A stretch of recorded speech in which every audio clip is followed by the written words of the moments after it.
that DevOps can accomplish tasks in minutes, which used to take hours or even days of work. So the companies can focus more on their business or the product. And maybe that's why IT industry is adopting DevOps at such a rapid pace. In next few minutes, I will show you how thousands of companies are evolving and adopting DevOps culture. Hi, welcome. My name is Imran. I'm a DevOps consultant and a trainee.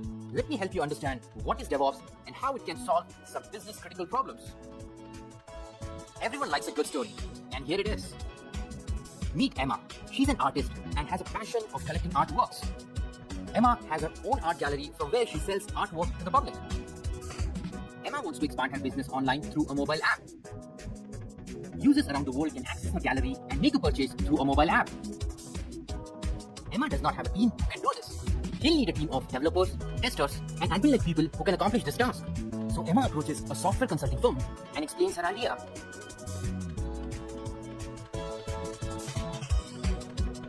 Reggie, the director of Dev and Ops team, explains her process of development, delivery, and service of the software. Avi is the project manager of the software development team. Avi explains the software development process to Emma. Freddie, head of the operations, explains Emma how the mobile app will be hosted on the cloud server. So Emma decides to sign the deal after meeting all these experts. Emma is curious by nature and she wants to understand the software development process. So here we go. Software development is a very well-defined and organized process. First phase, requirement gathering and analysis. Information will be collected like product features, what users, how it will be used, some user requirements, current state of the market, and few other things. Second phase, planning. What do we want?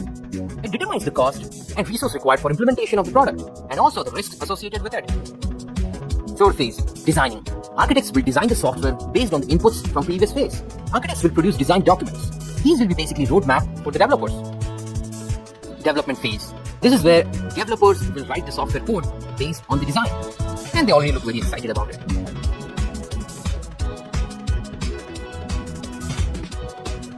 Software testing. In this phase, the software will be tested by software testers for any defects. Software will be promoted to production only after fixing all the issues. Deployment. At this stage, software is deployed to the production environment so users can start using the product. It's the responsibility of system admin and the entire operations team to make sure software is up and running all the time. Final phase, maintenance. It is a balance between regular changes and uptime.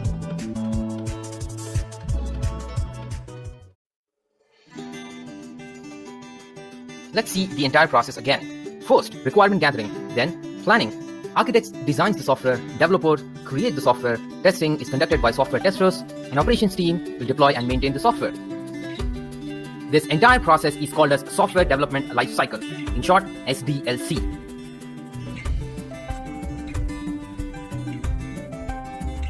There are different models in SDLC. We have Waterfall model, Agile, Spiral, Big Bang, and there are few others. You can understand these models as path or roadways to reach the same destination, as you would choose a roadway based on different factors like cost, risk, and time taken to reach your destination. In a waterfall model, each phase must be completed before the next phase can begin. Requirement completes, then only planning begins, and then development starts. When everything is completed, all the features will be tested, and then maintenance phase starts. It is very difficult here to go back and change something that was not well thought out in the planning. Working software is produced very late in the life cycle. It may take months in our case. Emma is not sure about all the requirement at once. She would like to observe the product development and alter or add new ideas along the line. So, waterfall model is a no-go. So instead of developing all the requirements for months, it can be divided into smaller lists, work on a list for 2 to 4 weeks, and then move on to the next list, and so on and so forth. This life cycle is called as Agile. Each iteration could be 2 to 4 weeks. Demonstration of the features can be given to Emma after every iteration, and based on the feedback from Emma, new ideas can be injected in the next iterations.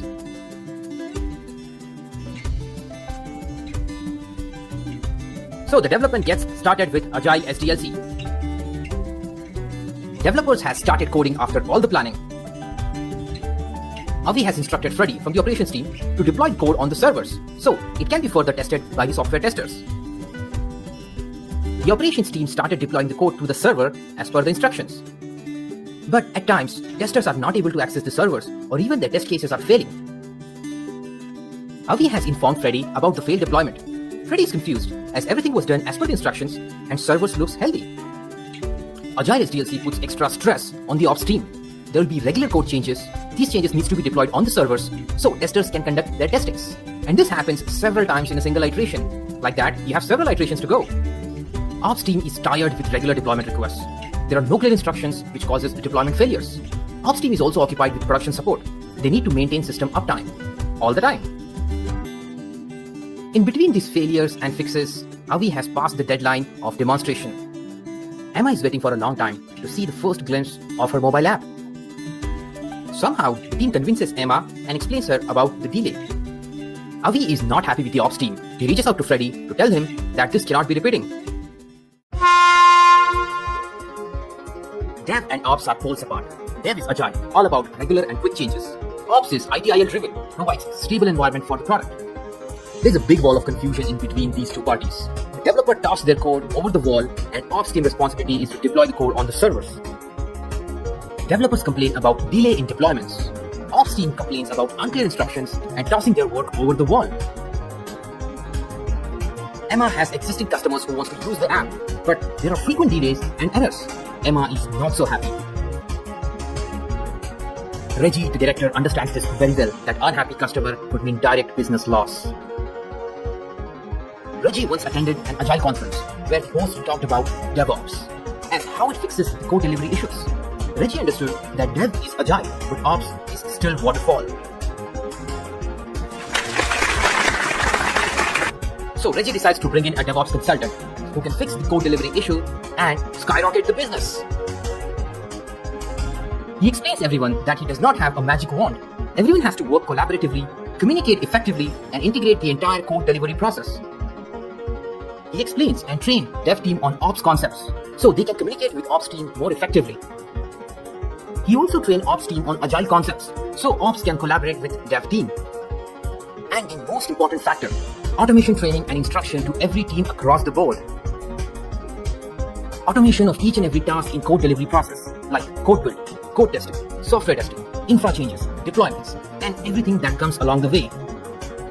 Wall of confusion is brought down like the Berlin Wall, and they decide to work together, and together, and together. Okay, he seems very happy to work together. Everyone collaborates like the Avengers. They're sharp, they're smart, and intelligent. Except our superheroes are the developers, testers, builder release team, the sysadmins, DB admins, and everyone across the board. So the Dev and Ops start working together. Each and every task is automated in the delivery process by every team, so the whole process can be integrated together.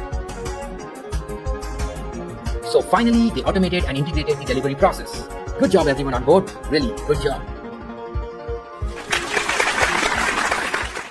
Let's see the entire automated DevOps lifecycle now.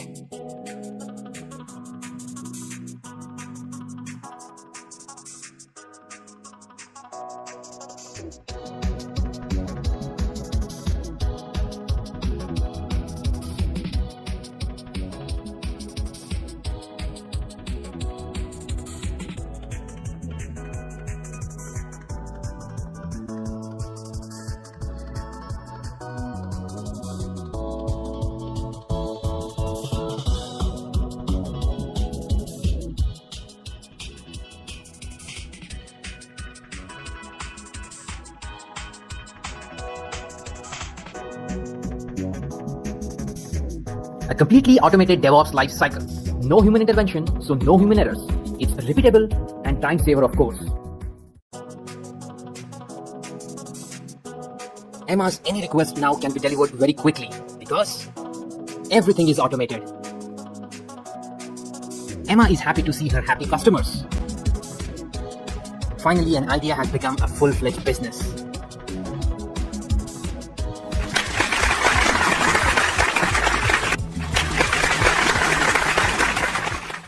Hey, thank you very much for watching the video. You are awesome. If you like the video, press the like button, subscribe for more latest updates like this, and hit the bell icon so you get constant updates.